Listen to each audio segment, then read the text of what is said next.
Eman, bakit pa nandito si Eman? Anong balita mo sa ating madlang people? Nandito po ako ngayon para i-entertain po kayong lahat. Sana masiyahan po kayo sa pagbisita ko dito sa Showtime. Maraming salamat po. Teka lang, Eman, baka mamaya may nanonood sa'yo ngayon dito. Hello! Batiin mo naman. May nanonood sa'yo. May gusto ka bang batiin, Eman? Sige nga. Ma. Hello, ma. Safe na ba? Safe na ba? safe pa. Iman Bacosa Pacquiao, naisahan sina Bong Navarro at Jong Hilario dahil kay Jillian Ward.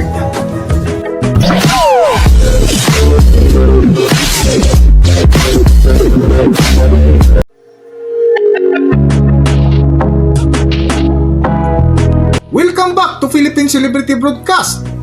Hindi na nga may tago ang kasikatan ngayon ng batang boksingero na si Iman Bacosa na bukod sa mga naglalakihang billboard na nagkalat ngayon sa buong bansa ay hindi na rin maiwasan na kapag namamasyal ang binata kahit saan pumunta ay maraming lumapit para makipag-selfie sa kanya. Kamakailan nga ay inamin ng boksingerong si Iman Bacosa Pacquiao na inspirasyon niya ngayon ng aktris na si Jillian Ward na isa nga sa kanyang binitiwang salita na naging lucky charm ngayon ng dalaga dahil sa sunod-sunod na biyaya na kanyang natanggap dahil sa presensya ni Jillian.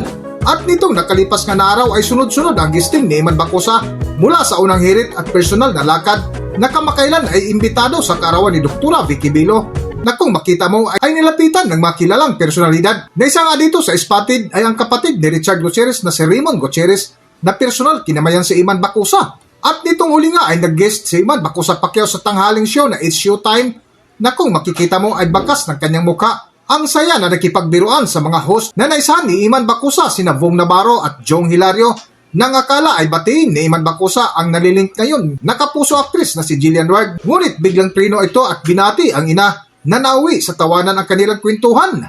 Para sa buong kwento, narito ating panoorin at pakinggan ang video. Pakiramdam mo ngayon? Kinakabahan po ko at excited po sa gagawin po natin ngayon. Yeah. Pero nag-ano ka ba? Pinag-aralan mo ba tong gagawin natin ngayon? Hindi masyado, pero I trust the Lord po. Ay, wow, Yeah. syempre. Oo Doon naman. tayo kay Lord. Oo, wala ka nang pala. Alam mo, Bibigay na lang gusto kong ma-experience yung... Gusto mo masapak ka? Hindi, yung suntok ni Eman. Pwede mo bang ano? Hala! Kalma lang, konti. Mild mo lang. Laki ng kamao. Lamig. May magkakalagyan ako rito. Lassie, dito ka nga. Alam mo, pangarap. Akala ko sa'yo eh. Pangarap ko to. Pangarap ko talaga to. Oo. Yung ano lang yung dito lang sa tagiliran. Oo. Yung pambabae lang.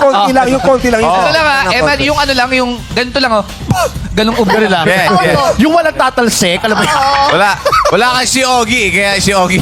Sige. Okay. Oy, di biro Pitik lang. lang, pitik. Biro lang. Baka may emergency sila. Kinakabahan ako. Eman. Eman, bakit pa nandito si Eman? Anong balita mo sa ating madlang people? Nandito po ako ngayon para i-entertain po kayong lahat. Sana masiyahan po kayo sa pagbisita ko dito sa Showtime. Maraming salamat po. Teka lang, Eman, baka mamaya may nanonood sa'yo ngayon dito. Hello! Batiin mo naman. May nanonood sa'yo. May gusto ka bang batiin, Eman? Sige nga. Ma. Hello, ma. Safe na ba? Safe na safe pa. Oh. Entertainin kayo ni Eman hanggang 2:30 magchuchupeta si Eman. Meron kang ipopromote, ang ating video at Eman. kung nagustuhan nyo, huwag kalimutan. Abangan niyo po ako sa Never Say Die, 8:50 p.m. Napaka-exciting po yun kasi yun po yung first acting project ko. Maraming salamat po. Yeah.